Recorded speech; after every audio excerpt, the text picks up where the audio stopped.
दोस्तों आज की वीडियो के अंदर मैं बात करने वाला हूं Motilal Oswal mid cap fund के बारे में। इसके अंदर कुछ दिनों के अंदर कुछ मेजर अपडेट्स आए हैं जिनके बारे में बात करना बहुत ज़्यादा जरूरी हो चुका है, क्योंकि भाई आप लोगों का इन्वेस्टमेंट इसके अंदर है। तो आज छोटा सा इसका एक रिव्यू करने वाले हैं। बहुत मेजर रिव्यू नहीं है क्योंकि ऑलरेडी मैं कर चुका हूँ पिछली वीडियोज़ के अंदर। तो अगर आपको बहुत ज़्यादा अच्छे से समझना हो तो आप पुरानी वीडियोज़ देख सकते हैं। सिर्फ डेटा चेक करेंगे इसकी कि भाई रिटर्न्स कैसे आ रहे हैं अभी के समय में, पोर्टफोलियो के अंदर क्या क्या चेंजेस हैं वो देखने की कोशिश करेंगे। इसके अलावा कोई मेजर अपडेट तो नहीं है, वो देखने वाले हैं। तो नमस्कार दोस्तों, स्वागत है मेरे चैनल दी एक्टिव तरुण में। अगर चैनल पे पहली बार आए हैं तो प्लीज़ चैनल को सब्सक्राइब करके बेल के आइकन को दबा दीजिएगा, साथ में वीडियो को लाइक कर दीजिएगा अगर आपने अभी तक नहीं किया है तो। शुरू करता हूँ, लेकर चलता हूँ आपको कंप्यूटर स्क्रीन पर, जिसके अंदर हम इस फंड के बारे में डिटेल में बात करने वाले हैं और साथ में धनतेरस की और दिवाली की आप सभी को हार्दिक शुभकामनाएं एडवांस में। देखिए कंप्यूटर स्क्रीन इस समय आपके सामने चालू हो चुकी है और फंड का जो नाम भी आपके सामने है, जो कि मैं ऑलरेडी आपको बता ही चुका हूँ, Motilal Oswal mid cap fund direct plan. पता है आप लोगों का ना एक क्वेश्चन जरूर निकल के आता है कि Motilal Oswal mid cap fund direct plan की मैं बात करता हूँ, रेगुलर प्लान की बात नहीं करता, और दोनों के अंदर डिफरेंस क्या है, ये काफ़ी ज़्यादा क्वेश्चन आता है मेरे पास। तो भाई मैं आपके लिए आज इसका जो रेगुलर प्लान है उसका भी डेटा ओपन कर लेता हूँ और उसके जो डिटेल्स है, क्रेडेंशियल्स हैं, उसको भी एक बार ना अच्छे से चेक कर लेते हैं कि भाई उसकी क्या कहानी है और दोनों के अंदर जो चार्जेस वगैरह हैं उनके अंदर क्या डिफरेंस है, क्या कोई डिफरेंस मेजर है या नहीं है। इसको थोड़ा सा चेक कर लेते हैं, जिससे कि आप लोगों को ना थोड़ा सा पता लगेगा कि भैया डायरेक्ट प्लान और रेगुलर प्लान है, इनके अंदर डिफरेंसेस होते क्या हैं। सबसे पहले बात करते हैं इसके अंदर जो चेंजेस आए हैं, जो रिटर्न्स हैं वो किस तरीके के हैं। तो उसके लिए मैं आपको लेकर चलता हूँ सबसे पहले इसके रिटर्न्स वाले सेक्शन पर, जिसके अंदर सारी डिटेल्स लिखी होती हैं डिटेल में। ये देखिए आपके सामने पूरा का पूरा जो डेटा है वो खुल चुका है। हमारा जो ध्यान रहने वाला है मैन, वो रहने वाला है 1 साल से कम रिटर्न्स पर। तो अगर आप देखेंगे इस फंड के, अब इस फंड में जो रिटर्न्स है पहले 1 साल से ज़्यादा ये काफ़ी ज़्यादा माइनस में चल रहा था, 5% 6% के आसपास चल रहा था, और अब ये फंड सिर्फ और सिर्फ माइनस में 2.81% ही माइनस रह गया। इसका इम्पैक्ट जो है वो इसलिए है क्योंकि अब मार्केट ने रिकवरी दिखाना शुरू कर चुके हैं। इसके अलावा अगर बात करें 6 महीने में 17.21% का सिर्फ अब पॉजिटिव रिटर्न इसने दे दिया है। 3 महीने में 1.88% का पॉजिटिव रिटर्न है और 1 महीने में 0.71% का ये नेगेटिव रह गया। तो डेटा के अंदर काफ़ी ज़्यादा चेंजेस आए हैं। 3 साल के रिटर्न्स की बात करूँ तो वो है 28.50%, 5 साल में 35.24%, 7 साल में 25.24% और 10 साल में 19.16%। देखिए ऐसा है कि आप लोगों की ना सबसे बड़ी जो दुख की बात है वो ये है कि Motilal Oswal mid cap fund भाई परफॉर्मेंस इसकी काफ़ी अच्छी रही है हमेशा से। अब जो कुछ समय था ना इसके जो रिटर्न्स थे वो निकल के नहीं आ पा रहे थे, तो अब रिटर्न्स तो निकल के दिख भी रहे हैं, और अगर आप देखेंगे तो पिछले 1 महीने में और 3 महीने के अंदर रिटर्न्स ना बिल्कुल दिख नहीं रहे अगर आप देखेंगे तो, जबकि मार्केट ने रिकवरी करी है। तो इस तरीके से अगर हम इस तरीके से बात करें तो रिटर्न्स यहाँ पर यार कुछ तो आने चाहिए, 2% 5% कुछ तो आने चाहिए। तो उसके लिए क्या करते हैं हम HDFC मिड कैप फंड जो है उसका डेटा एक बार चेक करते हैं और आपके सामने ओपन करते हैं कि भाई HDFC के अंदर भी क्या सेम चीज़ हो रही है या नहीं हो रही है। तो एक मोटा मोटा आइडिया लगेगा भाई HDFC के अंदर भी सेम चीज़ ही हो रही है या नहीं, थोड़ा सा आइडिया लग जाएगा। तो ये देखिए ये डेटा है आपके सामने HDFC मिड कैप फंड का, और मैं आपसे कह रहा हूँ सिर्फ आपको कॉन्सेंट्रेट करना है 3 महीना और 1 महीना के ऊपर। 3 महीने में ये माइनस में है 0.08%, मतलब कहने का ये है कि 3 महीने में इसने रिटर्न दिए ही नहीं है। यहाँ पर कितने हैं, यहाँ पे है 1.88%। और इसके अलावा यहाँ पर HDFC का अगर आप देखेंगे तो 1 महीने में है 0.70%, और मोतीलाल का है माइनस में 0.71%। मतलब कहने का ये है दोनों का डेटा लगभग एक जैसा है। तो एक चीज़ तो मैं कह सकता हूँ कि भाई अभी के समय में फंड जो है मार्केट के अकॉर्डिंग ही चल रहा है। तो ये है फंड के अंदर, मतलब जिस तरीके की कुछ प्रॉब्लम चल रही थी अभी पिछले टाइम में, काफ़ी समय से दिखाई दे रही थी, उस तरीके की जो चीज़ें हैं उनमें सुधार आया है। ये हमें क्लियर दिख रही है, पूरी की पूरी चीज़ें विजिबल है। ठीक है, तो भाई ये बात है। अब इसके अलावा थोड़ा सा इसका पोर्टफोलियो जानते हैं, पोर्टफोलियो के अंदर क्या मेजर चेंजेस आए हैं वो थोड़ा सा एनालाइज करते हैं। उससे पहले आपको बता दूं कि भाई दिवाली आ रही है और बहुत सारे लोग ऐसे होंगे जो कि अपनी इन्वेस्टमेंट की जर्नी दिवाली से शुरू करेंगे, नए साल से शुरू करेंगे।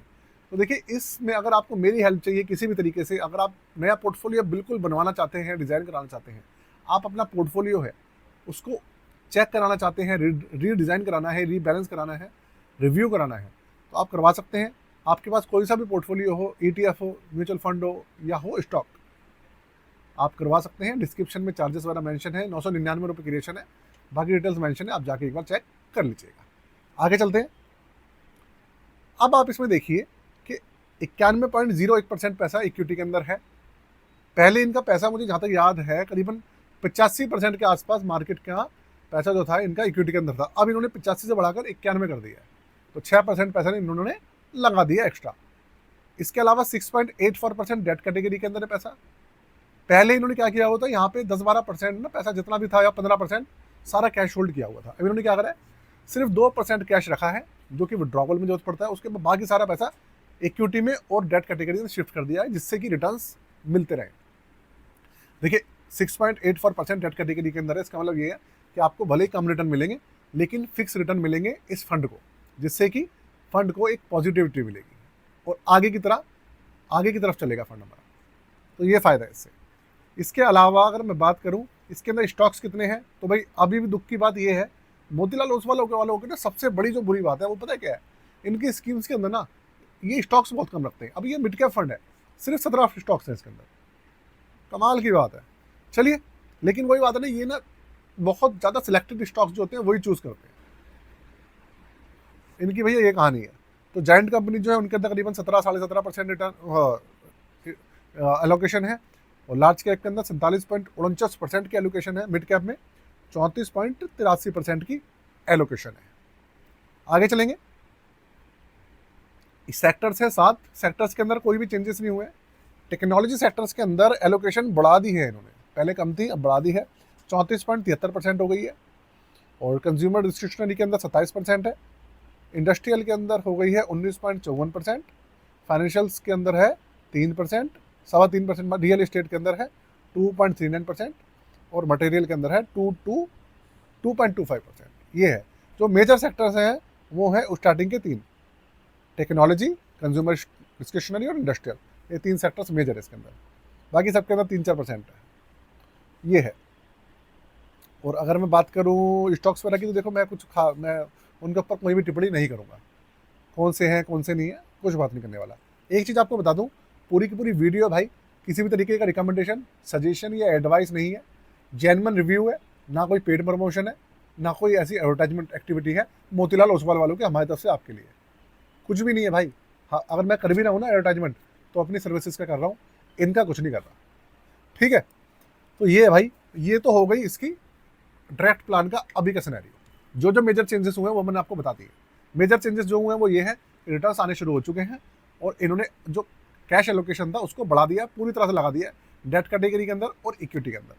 और इनका जो इंडेक्सेस हैं, इंडेक्स नहीं, जो सेक्टर्स हैं उनके अंदर भी थोड़े से चेंजेस हुए हैं। अब बात करते हैं इसके रेगुलर प्लान की। रेगुलर प्लान में देखते हैं कि भाई एक्चुअल में फ़र्क क्या है और इसके जो रेगुलर प्लान के अलावा जो डायरेक्ट प्लान है उसके अंदर क्या डिफरेंस है, थोड़ा सा नज़र मारते हैं। सबसे पहले जो इसका डायरेक्ट प्लान है उसका जो एनएवी चल रहा है वो चल रहा है 120 रुपये 63 पैसे, और जो रेगुलर प्लान है उसका है 105 रुपये 10 पैसे।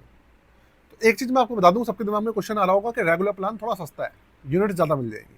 एक चीज़ आपको पहले क्लियर कर दूं, एनएवी भले ही उसका कम हो ज़्यादा हो, इससे रिटर्न्स के ऊपर कोई लेना देना नहीं है। क्लियर है, क्योंकि घूम फिर के स्कीम्स दोनों एक ही हैं। आप ये मत सोचिए दोनों अलग अलग स्कीम्स हैं, स्कीम दोनों एक ही है। कैसे हैं आप देख लीजिए, यहाँ पर आप देखिए, ये रहा भाई।